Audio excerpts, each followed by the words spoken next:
예, 너무 좋습니다, 전사님. 예. 죄진 맡은 우리 구주 찬송가 몇 장이에요? 487장. 그 가사, 이럴 줄 알았으면 좀 가사도 준비하고 그러면 더 좋을 거. 예? 네. 그건 내 주를 가까이고요. 타이타닉 신문 내 주를 그거 아니에요. 다른 겁니다. 예, 다른 겁니다. 어쨌든 아침부터 너무 좋습니다. 이렇게 같이 싱얼롱 같이 찬양하고 우리 마음과 완전히 이 예배당 분위기가 확 달라지는 것 같아요. 너무 감사합니다. 안녕하세요. 우리 권사님들 이 시간 예배 함께 참여해 주셔서 감사드리고요. 한 가지 광고는 류구누님이 오늘 한국 가세요. 아시는 분들도 혹시 계실지 모르겠는데 오늘 9시 아침 비행기로 가시거든요. 지금 벌써 비행기 타셨겠네요. 비행기 타셔서 한국 가셔서 한 3주일 동안 계시다 오신다고 합니다. 기도해 주시기 바랍니다. 기도해 주시기 바라요. 류연호 구누님이요. 류연호 구누님. 네. 우리 같이 이 시간에 찬송 부르시겠습니다. 찬송가 240장 주가 맡긴 모든 역사.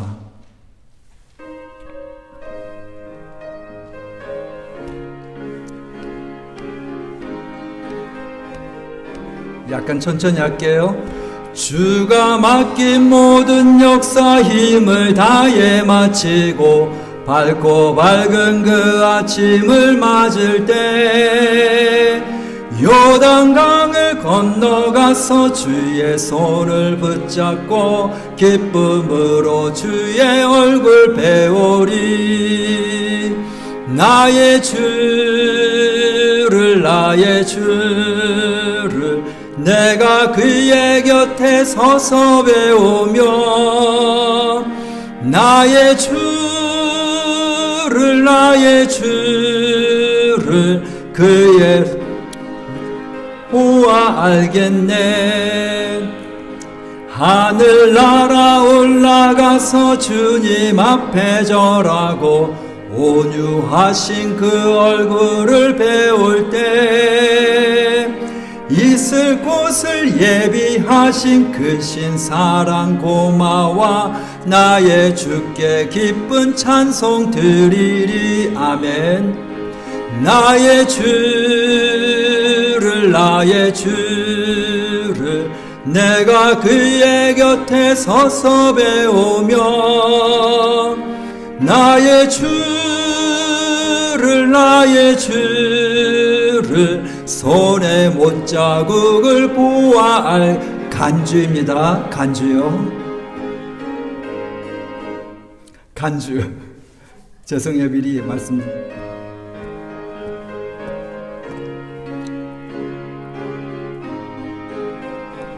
3절이요. 이 세상을 일찍 떠난 사랑하는 성도들 나를 맞을 준비하고 있네.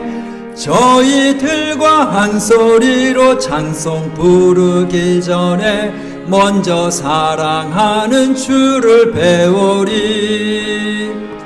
나의 주를 내가 그의 곁에 서서 배우며 나의 주를 손에 못자국을 보아 알겠네. 영화로운 시온 성에 들어가서 다닐 때 흰 옷 입고 황금길을 다니며 근거 문거 맞추어서 새 노래를 부를 때 세상 고생 모두 잊어버리리. 나의 주를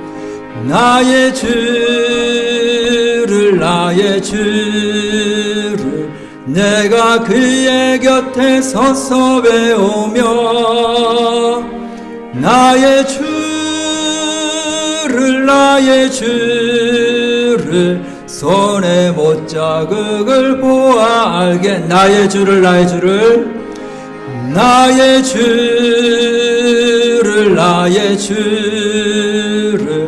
내가 그의 곁에 서서 배우며 나의 주를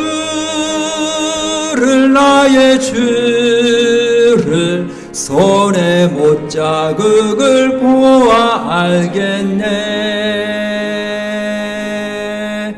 아멘. 우리 그 옆에 있는 찬송 주님 다시 오실 때까지 같이 찬양하시겠습니다.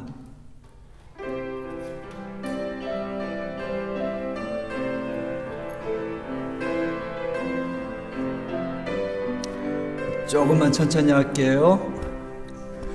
주님 다시 오실 때까지 나는 이 길을 가리라. 좁은 문 좁은 길 나의 십자가 지고 나의 가는 이 길 끝에서 나는 주님을 보리라. 영광의 내 주님 나를 맞아주시리. 주님 다시 오실 때까지 나는 일어나 달려가리라. 주의 영광 온 땅 덮을 때 나는 일어나 노래하리. 내 사모하는 주님 온 세상 구주시라. 내 사모하는 주님 영광의 왕이시라. 주님 다시 오실 때까지 주님 다시 오실 때까지 나는 이 길을 가리라.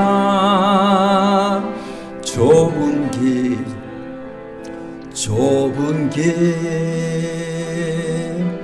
나의 십자가 지고 나의 가는 이 길 끝에서 나는 주님을 보리라. 영광의 내 주님 나를 맞아주시리. 주님 다시 오실 때까지 나는 일어나 달려가리라.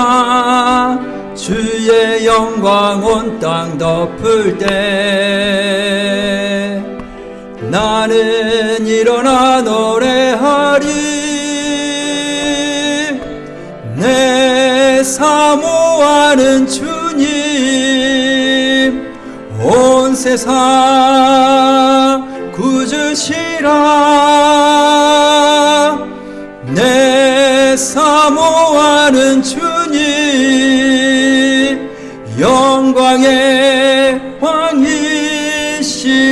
내 사모하는 주님 내 사모하는 주님 온 세상 구주시라. 내 사모하는 주님 영광의 왕이시라. 아멘.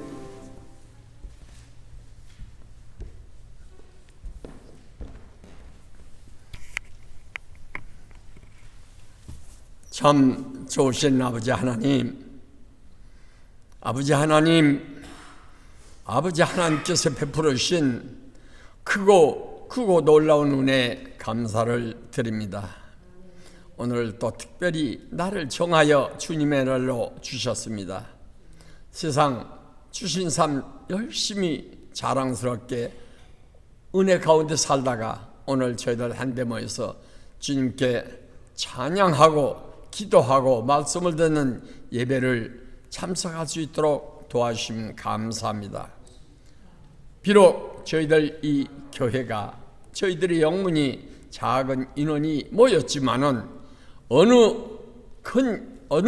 보다도 저희들의 마음에 그리스도를 향한 사랑이 넘치고 아버지 하나님의 사랑을 열심히 받는 저희들이 모여서 드리는 예배를 주님께서 기뻐 받아 주실 것을 믿습니다.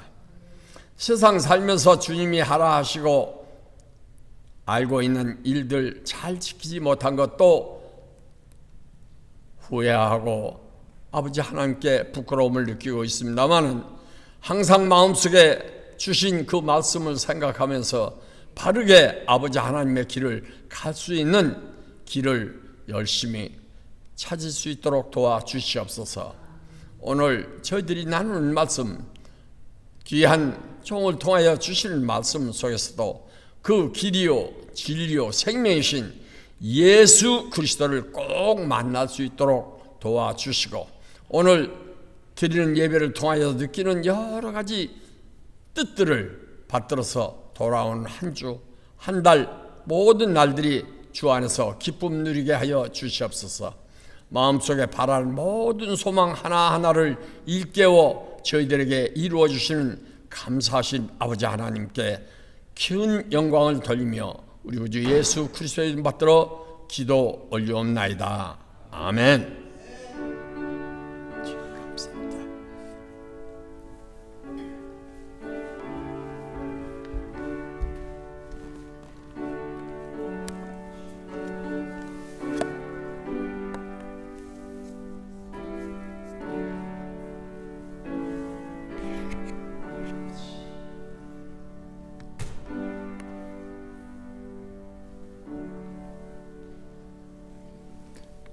아멘. 이 시간에 우리 함께 보실 하나님의 말씀은 사도행전 8장 1절에서 8절 말씀입니다. 사도행전 8장 1절에서 8절 말씀 우리 한 목소리로 같이 읽도록 하시겠습니다. 사울은 그가 죽임 당함을 마땅히 여기더라. 그날에 예루살렘에 있는 교회에 큰 박해가 있어 사도 외에는 다 유대와 사마리아 모든 땅으로 흩어지니라. 경건한 사람들이 스데반을 장사하고 위하여 크게 울더라. 사울이 교회를 잔멸할세 각 집에 들어가 남녀를 끌어다가 옥에 넘기니라.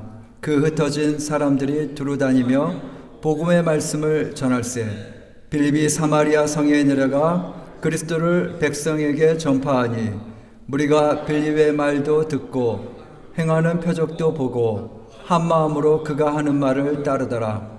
많은 사람에게 붙었던 더러운 귀신들이 크게 소리를 지르며 나가고 또 많은 중풍병자와 걷는 사람들이 나으니 그 성에 큰 기쁨이 있더라. 아멘. 아멘. 흩어진 사람들이란 제목으로 말씀 전해드리도록 하겠습니다. 천국에 가면 여러분들 천국에 가면은 누가 가장 먼저 보고 싶겠습니까? 먼저 천국에 가면은 흔히들 3번 놀란다고 하죠. 누구를 보기 전에 내가 천국에 왔네 첫 번째 놀라는 거고요. 두 번째는 신실한 그 사람 내가 그렇게 생각했는데 왜 그 사람 여기 없지? 그리고 마지막에 놀라는 거는 너가 어떻게 여기 왔냐? 예, 3가지. 예, 이렇게 해서 천국에 가면 3가지 놀란다고 합니다. 여러분들 정말 천국에 가면은 놀랄 것 같아요. 그렇죠? 정말 우리는 놀랄 것 같습니다. 혹시 천국에 가면 여러분들은 누구를 먼저 보고 싶습니까? 많은 성경의 인물들. 여러분들 혹시 주일학교 찬양 이 찬양 아세요? 자금 광주리. 잠깐 한번 소개시켜 드릴게요.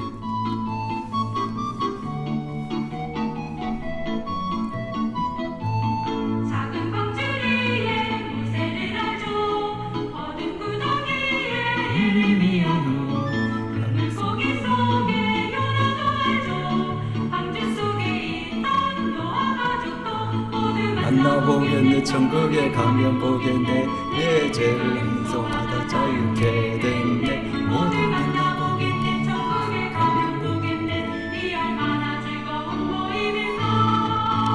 예, 천국에 가면은 이런 기대가 있다라는 것이죠. 모두 만나보겠네. 모두 만나고 그 성령 속에 막, 당신이 바울입니까? 당신이. 근데 그 중에서도 우리가 가장 만나고 싶은 사람은 정말 누구일까요? 예수님이죠. 그렇죠? 우리가 아까 불렀던 찬송 주가 맡긴 모든 역사 3절 가사를 보면 이 세상 일찍 떠난 성도들 모두 내가 올 줄 준비하고 있겠네. 저희들과 한 소리로 찬송 부르기 전에 먼저 사랑하는 누구를? 사랑하는 주를 먼저 배우리. 먼저 천국 가면 우리에게 그런 기대사항이 있죠. 만날 사람들, 나의 사랑하는 가족들, 먼저 천국에 가신 분들. 그렇죠? 지금은 여러분들 우리가 거울을 보는 것 같이 희미하나 그때 가면 분명할 것입니다. 여러분들 우리가 주님을 그때 가서 완벽하게 볼 텐데 아까 불렀던 찬양 나의 가는 이 길 끝에서 우리는 누굴 본다고요? 주님을 보리라. 나의 가는 이 길 끝에서 우리는 주님을 보리라. 그러기 위해서는 오늘 내가 길을 잘 가야겠죠. 바르게 가야겠죠. 주님과 전혀 상관없는 길을 가면서 내 가는 길 끝에서 주님을 보리라. 말이 안 되죠. 나는 서울로 가려고 그러는데 뉴욕 어디 다른 나라 런던에 비행기를 타면서 나는 서울에 가리라. 말이 안 되는 거잖아요. 오늘 마지막 가는 길 끝에서 우리가 주님을 보기 위해서는 내가 오늘 주님을 바라보고는 삶을 사셔야 됩니다. 그게 동반되지 않는다면 나중에 주님을 본다라는 것은 어려워요. 근데 문제는 주님이 때로는 우리한테 선명하지 않고 희미할 때도 있다라는 거예요. 주님의 뜻을 발견하는 데 있어서. 사도 바울도 그래서 지금은 우리가 거울을 보는 것 같이 희미하나 그때는 서로 얼굴을 맞대어 보고 보리라. 그렇게 말씀했어요. 제가 생각할 때 사도 바울은 이런 마음이 있었을 것 같아요. 사도 바울은 천국에 가서 먼저는 예수님을 보고 싶겠죠. 두 번째는 누구를 보고 싶을까 생각했을 때 스데반을 보고 싶어 하지 않을까. 가서 먼저 사과했을 것 같아요. 집사님 미안합니다. 내가 정말 집사님을 크게 오해했습니다. 죄송합니다. 그래서 먼저 스데반에게 그냥 상상입니다. 어디 나와 있는 얘기도 아니고요. 오늘 본문의 사울은 아직 변하기 전입니다. 그리고 이 1절 말씀에 보니까 사울은 그가 죽임 당함을 마땅히 여기더라. 이때까지 사울은 스데반이 아주 나쁜 종자라고 생각이 들었어요. 스데반이 죽임 당함을 아주 저놈은 죽어도 싸 하고 생각하고 그걸로 끝나지 않았어요. 여기서 사도 바울의 캐릭터가 나옵니다. 사도 바울은 한번 일을 시작하면은 뭔가 끝장을 보는 그런 캐릭터인 것 같아요. 그러니까 나중에 그게 완전히 방향이 180도 바뀌어서 하나님 앞에 놀랍게 쓰이는 그런 성화된 캐릭터로 나중에 쓰임받게 되는 것 같습니다. 오늘 이 1절 말씀에 보시면은 우리가 세 가지를 알 수가 있습니다. 8장에서부터 사울이라는 사람이 등장하고 있습니다. 여러분들 사울은 기독교 역사 가운데 예수님 다음으로 가장 중요한 사람입니다. 이 사도 바울이 신약 성경에 27권 중에 13권을 썼어요. 기독교 신앙에 초석을 놓은 사람이 바로 이 바울이에요. 그래서 이 바울은 바로 그 유명한 바울이 바로 8장에서 이제 본격적으로 등장. 물론 7장 마지막에도 증인들이 거짓 증인들이 사도 사울의 그때는 사울이죠. 아직까지는 사울의 그 발밑에 맡겼죠. 사울의 등장은 스데반을 디딤돌로 등장하고 있습니다. 스데반이 이제 역사 가운데서 사라지면서 사울이 등장하고 있어요. 하나님은 바로 그 스데반의 자리에 스데반보다 더 유능하게 나중에 쓰임받을 사울이라는 사람을 천천히 불러오고 있습니다. 그리고 두 번째 우리가 알 수 있는 것은 큰 박해가 스데반의 죽음을 딱 시작점으로 필두로 이제 큰 박해가 교회에 있다라는 것입니다. 그리고 이 큰 박해로 인해서 사도 외에는 사람들이 다 뿔뿔이 흩어져요. 예루살렘 성도들이 몇 명일까요? 사도행전 5장을 기준으로 보면 사도 외에 5,000명이나 더하더라 그랬죠. 그러니까 적어도 수천 명이 있는데 이제 사도 외에는 다 뿔뿔이 흩어지는 그런 상황이 된 것입니다. 여러분들 가만히 생각해 보면 우리가 정말 믿음의 눈으로 보지 않는다면 이건 굉장히 좀 이상한 상황입니다. 하나님을 우리가 이렇게 잘 믿고 있는데 스데반이 죽은 것도 지금 너무나 가슴이 아프죠. 그래서 오늘 2절 말씀에 보시면은 경건한 사람들이 스데반을 장사하고 위하여 크게 울더라. 많이 울었어요. 너무 마음이 아픈 것이죠. 그 신실한 집사님, 그 집사님이 그렇게 죽었네. 그러면서 크게 울었어요. 이것만으로도 하나님 정말 왜 우리에게 이런 일이 일어나는 것인가 하면서 하나님의 존재에 대해서, 하나님의 능력에 대해서 회의가 들고 어쩌면 원망까지 들 수도 있는 상황이잖아요. 근데 거기서 끝나는 게 아니라 박해까지 지금 따라오고 있어요. 그것도 그냥 박해가 아니라 큰 박해가 따라오고 있다고 합니다. 우리가 예수님을 잘못 믿은 것인가? 우리가 함께 하신다고 했는데 우리가 뭐 잘못된 거 아닌가? 만일 오늘날과 같았으면은 교회에 큰 시험이 들고 아마 사람들이 그냥 나 저 이상 예수님 안 믿을래 하면서 떠나갈지도 모를 그런 상황이었어요. 그런데 여러분들 오늘 본문 8장 1절서부터 8절까지 볼 때 8절에 보시면은 그 성은 지금 사마리아 성입니다. 그 성에 큰 기쁨이 있더라. 여러분들 그냥 이 1절서부터 8절까지만 놓고 보면은 큰 박해로 시작됐어요. 그래서 큰 박해, 그리고 스데반의 죽음으로 인해서 큰 슬픔이 있었어요. 그런데 그거로 끝나는 게 아니라 큰 기쁨이 제자들에게 있었다라는 것입니다. 도대체 무슨 일이 일어나는 거죠? 큰 박해로 시작됐는데 큰 기쁨으로 지금 끝나고 있습니다. 이 사이에 어떤 일이 일어나고 있는 것입니까? 먼저 이 큰 박해 가운데 가장 이제 필두로 그 행동대장으로 등장하는 사람이 바로 사울입니다. 오늘 보면 3절 말씀에 보시면 사울이 교회를 잔멸할세 각 집에 들어가 남녀를 끌어다가 옥에 넘기니라. 여러분들 나중에 여러분들이 바울 서신서를 보시면 알겠지만 사도 바울은 당시 최고의 석학 가말리알의 제자예요. 공부도 굉장히 많이 했어요. 언변도, 그리고 논리력도 언변은 안 좋은 것 같아요. 그래서 사람들이 사도 바울이 고린도후서에서 내가 말에는 어눌하나 그랬거든요. 그러니까 사도 바울의 이 언변, 그러니까 뭔가 말은 달변이 아니었던 것 같아요. 그러나 그의 지식, 그의 어떤 사상, 그거는 누구보다도 탄탄했고 분명했습니다. 논리적이고. 그리고 사도 바울은 단순히 이 머리만 이렇게 있는 게 아니라 행동력이 있는 사람입니다. 뭔가 이렇게 한번 시작했다면 끝장을 보겠다는 그런 말과 자기가 아는 것과 행동을 일치시키는 그런 캐릭터를 가지고 있는 사람이에요. 교회를 잔멸할세. 여러분들 이 잔멸 보통 많이 안 쓰는 말이잖아요. 이 잔멸 영어로는 destroying 완전히 파괴하고 있다라는 것이죠. 단순히 사도 바울은 교회를 교리적으로만 반박하는 게 아니라 실질적으로 아주 지속적이고 그 다음에 잘 계획하여서 차근차근 밟아나가면서 집집마다 방문하면서 사람들을 끄집어내고 결박하고 그리고 그들을 감옥에 가두는 그런 역할을 했어요. 사도 바울은 당시 기독교인들에게 공포의 대상이 되었습니다.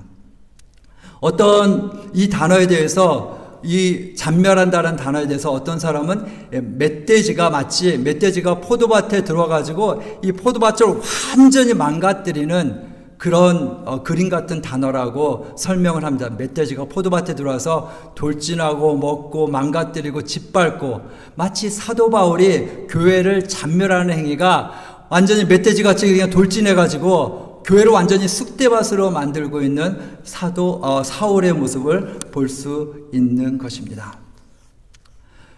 멧돼지가 나타나면 여러분들 어떻게 해야 됩니까? 어떤 경우는 막 이렇게 해머를 들고 이렇게 싸우는 경우도 가끔가다 보는데 일단 뭐 잘 피해야죠. 도망가야죠. 그래서 이 제자들은 이 핍박을 피해서 사도들을 제외한 나머지 사람들은 뿔뿔이 흩어지게 됩니다. 그거 비겁한 거 아니에요? 왜 도망가요? 믿음으로 잘 맞서야죠. 그럴 때가 맞서야 될 때도 필요하지만 여러분들 도망갈 때도 필요합니다. 예수님도 그런 말씀하셨어요. 어디죠? 마태복음 10장에 보시면 22절, 23절. 또 너희가 내 이름으로 말미암아 모든 사람에게 미움을 받을 것이나 끝까지 견디는 자는 구원을 얻으리라. 이 동네에서 너희를 박해하거든 저 동네로 피하라. 내가 진실로 너희에게 이르노니 이스라엘의 모든 동네를 다 다니지 못하여서 인자가 오리라 했습니다. 사람들이 흩어졌는데 이제 뭔가 이렇게 두렵고 막 떨리고 예수님 괜히 믿었다, 다 망했다, 이런 마음으로 떠나는 게 아니라 지금 그냥 박해를 피할 뿐입니다. 지금 바보같이 거기에 잡히는 건 별로 의미가 없다고 생각이 든 거예요. 그래서 그 박해를 피해서 뿔뿔이 흩어지고 있는 것입니다. 그들 가운데, 그들의 마음에는 쓴마음이 없어요. 두려운 마음도 없고 그냥 지금 상황에 옮겨야 되고, 오히려 이거는 예수님의 가르침 가운데 있잖아요. 너희가 박해를 받으면 이 동네에서 다른 동네로 피하라. 이건 어쩌면 지혜입니다. 그리고 그들은 피하고 있습니다. 그리고 뭘 했어요? 말씀을 전했어요. 지금 이 말씀 때문에 박해를 받고 있는데 그들은 피하면서까지 말씀을 전하고 있어요. 뭔가 달라요. 말씀에 대한, 하나님에 대한 원망이 있는 모습이 아니라 이 말씀을 우리가 생명처럼 붙들고 내 생명보다도 중요하다. 그래서 이 말씀을 가지고서 이렇게 사람들에게 계속해서 전하는 역할을 해요. 어떻게 이게 가능할까요? 왜냐하면 그들의 마음에는 불이 있기 때문에 그렇습니다. 어떤 불이요? 성령의 불이 있기 때문에 그렇습니다. 오순절 2장에서 그들에게 성령의 불이 임했죠. 불의 혀같이 그들 머리 위에 내려앉았다고. 성령의 불이 임했어요. 그래서 이 성령의 불을 유대인들은 끌려고 막대기로 막 때려요. 막대기로 때리는데 불이 꺼지는 게 아니라 불이 뿔뿔이 흩어져요. 근데 흩어질 뿐만 아니라 불이 떨어지는 곳마다 거기서 또 불 붙기 시작해요. 마치 산불 진압하기 위해서 막 산불을 제대로 진압하지 않고 그냥 때리기만 하면 나중에 어떻게 되죠? 오히려 더 불똥이 막 이렇게 튀어가지고 더 불이 막 일어나죠. 들불처럼. 마치 그런 경우인 것 같아요. 이 성령의 불을 받은 사람들을 막 책찍질하니까 이 불이 꺼지는 게 아니라 오히려 더 확산되는 그런 일들. 사실 교회 역사를 보면은 이 불들을 때릴 때마다 약간 죽는 것 같아요. 지하로 내려가죠. 근데 꺼졌다 생각했는데 그 지하에서 더 활활 타고 있는 거예요. 그리고 그 불은 계속해서 사방으로 더 번져나가고 있고.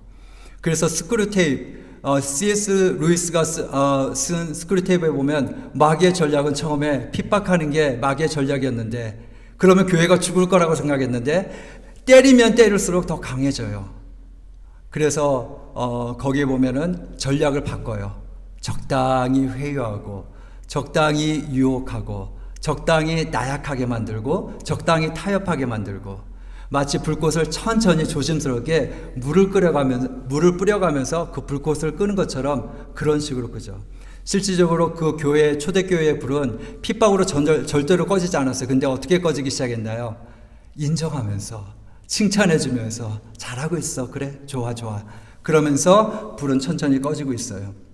여러분들, 어찌됐든 성령의 불을 가진 사람들은 핍박이 온다고 그 불이 꺼질래야 꺼질 수가 없습니다. 왜냐하면 그것은 하나님의 불이기 때문에 그렇습니다. 그의 생명을 잃는다 할지라도 그 불은 계속해서 활활 타고 있는 것입니다. 여러분들, 예수님을 믿는 이유, 여러분들이 예수님을 믿는 이유는 무엇인가요? 많은 사람들이 예수님을 믿는 이유에 대해서 예수 믿고 잘 되면 좋잖아요, 이렇게 쉽게 이렇게 접근합니다. 실질적으로 그래서 우리나라에는 기복신앙이라고 하죠. 예수님을 믿고 복을 많이 받는 그런 신앙, 기복신앙이 우리나라엔 강하고, 또 기독교의 어떤 신학 가운데서는 프라스페러티 가스플이라고 해서 번영신학이라는 그런 있어요. 특히 이제 저 휴스톤에 있는 레이크우드 교회의 그 조엘 오스틴 그 목사님이 가장 이 번영신학의 필두이고, 그 밖에 대형교회 목사님들이 이 번영신학을 가르치고 있어요. 뭐냐면은 예수님을 믿어서 사업도 잘 되고, 긍정적으로 사고를 잘 해가지고, 인간관계도 잘 맺고, 그리고 부자가 되고, 성공하고, 그게 하나님 앞에 영광을 돌리는 것이지, 이게 번영신학입니다. 한편으로 그런 부분이 맞는 것도 하지만 그것만이 복음이라고 생각하면은 그러면 곤란해요. 그러면은 근데 그런 교회가 정말 잘 돼요. 그렇게 조엘 오스틴의 설교를 들어보면은 굉장히 격려가 돼요. 너 긍정적으로 생각해라. 하나님이 너와 함께 하신다. 저 집을 보면서 하나님 저건 내 겁니다. 하나님 저건 내 겁니다. 저 집을 주십시오. 딸마다 보면서 기도해라. 언젠간 너 집이 될 거다. 실질적으로 막 그런 일이 일어나니까 사람들이 모여요. 아, 하나님을 믿고 내가 잘 되자.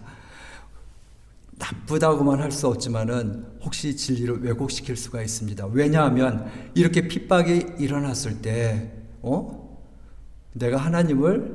내가 믿는 하나님이 아니네. 그러면서 믿음에 돌아설 수가 있기 때문에 그렇습니다. 그래서 기복주의 신앙, 번영 신학은 우리가 조금 더 조심해야 될 거고, 그게 바로 마귀가 우리에게 노리는 겁니다.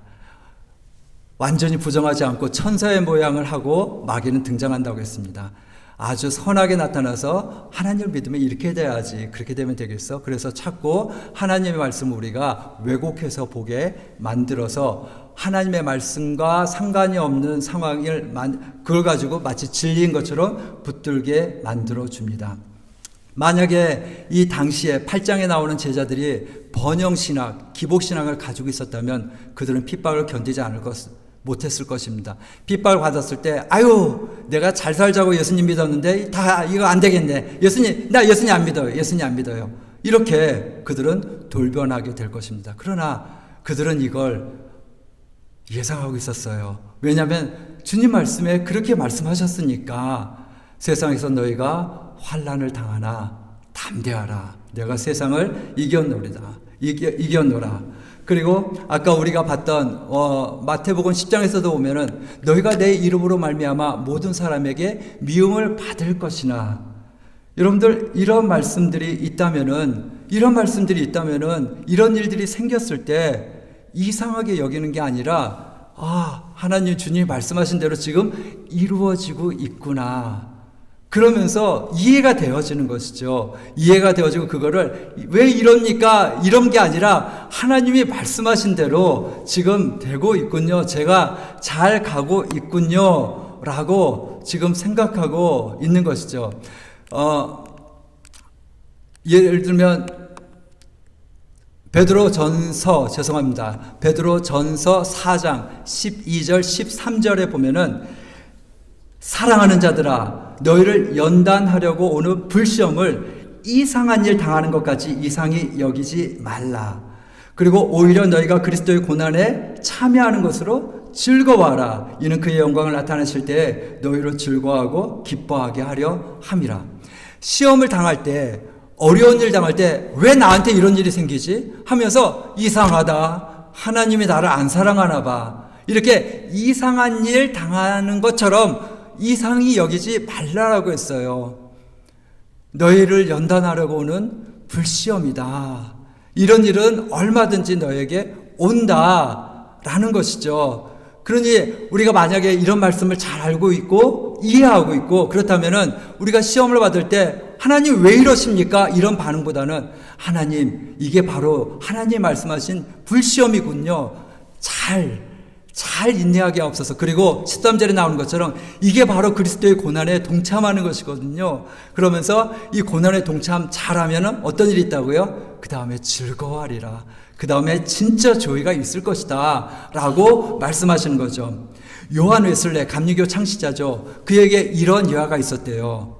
그가 역시 영국이 당시 어두웠거든요. 요한 웨슬레, 찰스 웨슬레, 그리고 존 휘필드, 이 사람들이 조지 휘필드가 이렇게 부흥을 일으켰어요. 당연히 어둠의 세력들 싫어했죠. 핍박했죠. 하루는 요한 웨슬레에게 핍박이 없다고, 시간이 지나도 핍박이 없다고 이렇게 막 느껴지는 거예요. 그러니까 요한 웨슬레가 갑자기 두려운 마음이 드는 거예요. 왜 나한테 지금 핍박이 없지? 왜 아무 어려움이 없지? 그러면서 기도를 하는 거예요. 하나님, 용서해 주세요. 제가 혹시 뭐 잘못하는 거 있습니까? 지금 요한 웨슬레의 기도가 왜 기도하고 있는지 아세요? 핍박이 없어서 기도하고 있어요. 하나님, 하나님을 믿는 백성들, 너희가 세상에서 환난을 당한다고 했는데 지금 나한테 환난이 없는데 제가 혹시 뭐 잘못하고 있는 거 있습니까? 그래서 제가 적당히 타협하고 있어서 지금 제가 혹시 환난을 피해가고 있는 것입니까? 그렇다면 용서해 주세요. 그렇게 기도했다고 그래요. 여러분들 좀 다르죠? 우리하고요? 핍박이 없어서 그걸 두려워하고 있대요. 핍박이 올까봐 두려워하는 게 보통 사람의 마음인데 핍박이 없어서 혹시 내가 잘못 살고 있는 거 아닙니까 하나님? 그러면서 두려워했다라는 거. 사랑하는 자들아 너희를 연단하려고 오는 불시험을 이상한 일 당하는 것처럼 여기지 말라라고 했어요. 여러분들이 이런 말씀에 굳건히 서 있고 또 여러분들이 성령의 불을 가지고 있다면 여러분들 내가 이제 고난 없는 삶을 보장해주는 그게 아니라 반대로 너희가 세상에서 환난을 당하나 어려움이 있어요. 그럼에도 불구하고 이기고 그리고 이 그리스도의 고난에 동참함으로 나중에 큰 기쁨에 참여하는 그런 역사가 있어진다라는 거예요. 십자가가 없으면은 영광도 없습니다. No cross, no crown. 맞죠?